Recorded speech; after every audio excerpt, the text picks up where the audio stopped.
공에 사는 친구들 안녕하십니까? 여러분과 함께하는 거꾸락스, 오늘 우리는 또 사회교과로 만나게 되었습니다. 자, 여러분, 이제 우리는 통일신라에서 고려시대로 넘어가게 되었죠. 그래서 왕건이 건국한 고려시대 이제 본격적으로 들어갔습니다. 이제 정말 재밌는 역사들이 계속해서 전개될 거니까 앞으로도 큰 기대를 가지고 수업 시간에 참여하면 좋겠습니다. 그럼 오늘 배울 내용을 한번 들어가 볼게요. 자, 우리 오늘은요, 이제 거란과 여진의 침입과 그 극복 과정을 한번 알아보도록 하겠습니다. 이제 북방민족이 우리나라에 침입을 하게 됩니다. 자, 이제 이 침입을 우리 조상들이 어떻게 막았는지 그 과정을 함께 살펴보도록 하겠습니다. 자, 먼저 고려 건국 당시 그 주변의 상황을 한번 살펴보겠습니다.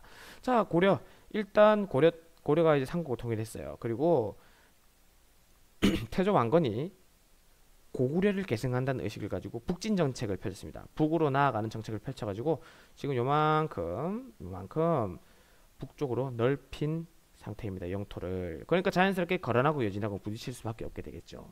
그리고 우리나라는 역사적으로 굉장히 중국하고 친했습니다. 중국의 문화를 받아들이려고 하고, 그리고 중국에게 조공을 바치기도 한 그런 나라가 되겠습니다. 그러다 보니까 이제 중국하고 우리는 항상 친해졌겠죠.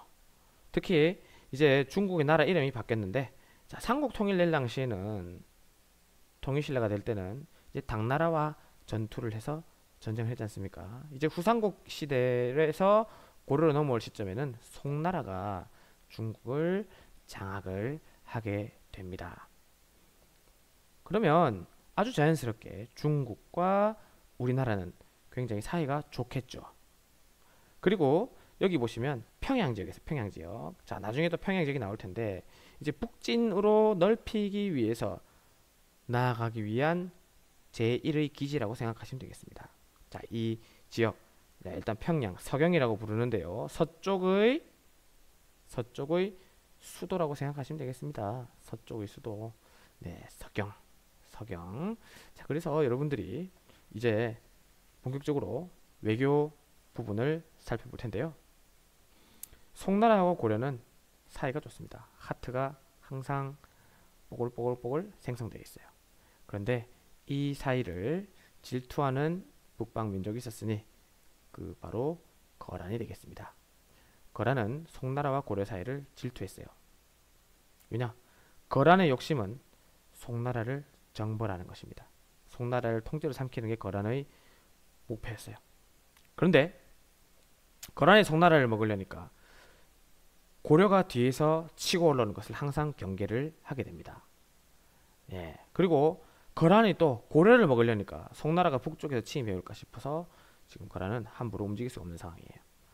근데 송나라를 움직이기는 힘들고 고려를 움직이기는 좀 쉽기 때문에 거란은 고려에게 뭔가 손짓을 건넵니다. 자, 그래서 낙타를 이렇게 선물로 내려주는데 고려는요, 이 낙타들을 전부 굶겨버립니다. 굶겨서 죽여버리죠. 그러다 보니까 이제 거란이 화가 났어요. 고려하고 송나라하고 사이를 끊으려고 했는데 그게 뜻대로 되지 않습니다. 그러다 보니까 사이 당연히 안 좋겠죠. 자, 그리고 여진도 마찬가지예요. 고려가 영토 넓힌 데 있어가지고 부딪히는 게 여진이죠. 그러니까 당연히 사이가 안 좋습니다. 자, 고려를 비롯해 옛날에 우리나라들은 다 중국하고는 사이가 좋은데 북방민족들하고는 사이가 좀 안 좋았습니다. 그래서 이런 상황을 이해해 주면 좋겠고요. 자, 그러면 이제 거란의 1차 침입. 자, 이제 송과 고려의 관계를 끊으려고 하니까 이제 그게 마음대로 안 됐어요. 그래서 쳐들어옵니다. 자, 그러면 이제 조정의 상황이에요. 자, 모두들 제1의 기지 서경으로 가 있습니다. 평양으로 가 있는 거예요. 자, 침입해가지고 첫 번째 전투 완벽하게 깨졌습니다. 자, 그러니까 백성이래. 네, 신하들의 의견이 둘로 나뉘었습니다. 항복을 해야 한다와 싸워야 한다. 네, 항복을 해야 한다는 쪽은요, 서경 북쪽의 땅을 거란에게 주자. 네, 서경에 있는 식량이 넘어가지 않도록 버려버려야 한다. 네, 근데 그 반면에 대표적인 사람 서희는요, 무조건 싸워야 한다라고 주장을 하게 됩니다. 그리고 서희는 직접 이제 거란의 대표 장수 소손영 장군을 만나러 떠나게 됩니다. 자, 그 유명한 서희의 외교 단판인데요. 피 한 방울 흘리지 않고 영토를 우리가 가져온 그런 외교 단판. 네, 최고의 외교라고 불리게 됩니다. 자, 이 소순영과의 대화에서 소순영은 이렇게 얘기합니다. 너희 고려는 신라 땅에서 일어났고 고구려 땅은 우리의 소유인데 너희들이 우리 땅에 침범해온 거 아니냐? 그리고 우리하고는 국경을 접하고 있는데도 왜 바다를 건너서 송하고 교류하느냐? 그게 문제다. 자, 이렇게 질문을 던집니다. 자, 이때 이제 서희의 대답이 완전 이 단판의 판세를 뒤엎어버리는 결과를 가져오는데요. 우리나라는 고구려의 옛 땅에 있기 때문에 나라 이름을 고려라고 했던 거다.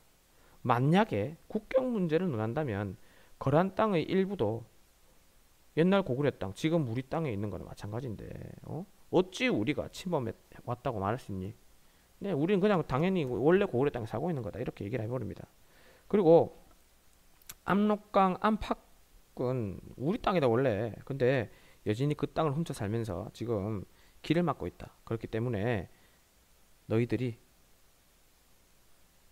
여진을 좀 쫓아내주고 우리나라의 옛 영토를 좀 돌려주면, 그리고 너희들과 도로를 통하게 되면 교류가 당연히 잘 되지 않겠니라고 대답을 합니다. 자, 이 대답에서 완전히 주도권을 가져오게 되죠. 그래서 그 결과 어마어마한 성과를 냅니다.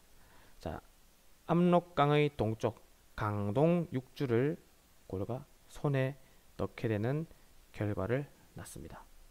엄청난 결과입니다. 피 한 방울 흘리지 않고 전쟁 한번 하지 않고 이렇게 강동 6주를 가지고 오게 되죠.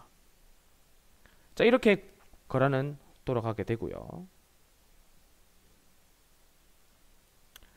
근데 여기에서 우리가 알아야 될 것은 상대방이 어떤 생각을 품는지 속마음을 읽는 외교의 필요성을 느껴야 된다는 건데, 자, 이게 무슨 말이냐면 거란은 애초에 고려하고 전쟁을 하려고 할 의도가 없었습니다.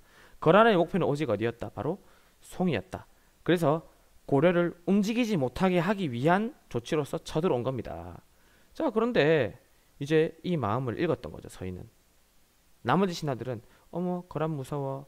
땅도 좀 나눠주고 그리고 먹을 거 보호해야 된다. 자, 이런 식으로 주장했지만 서희는 이제 정면 돌파를 시도했었죠. 근데 성공을 했어요. 대단하죠. 자, 근데 이제 거란이 바라던 대로 결과가 이루어지지 않습니다. 당연히 고려가 거란하고 안 친해지죠. 친해질 수가 없습니다. 그래서 2차 침입을 하게 되는데요. 2차 침입은 여기 나와 있는 파란색 선을 따라서 쭉 거란이 내려온다 보면 되겠습니다. 자, 이게 보면 개성이죠.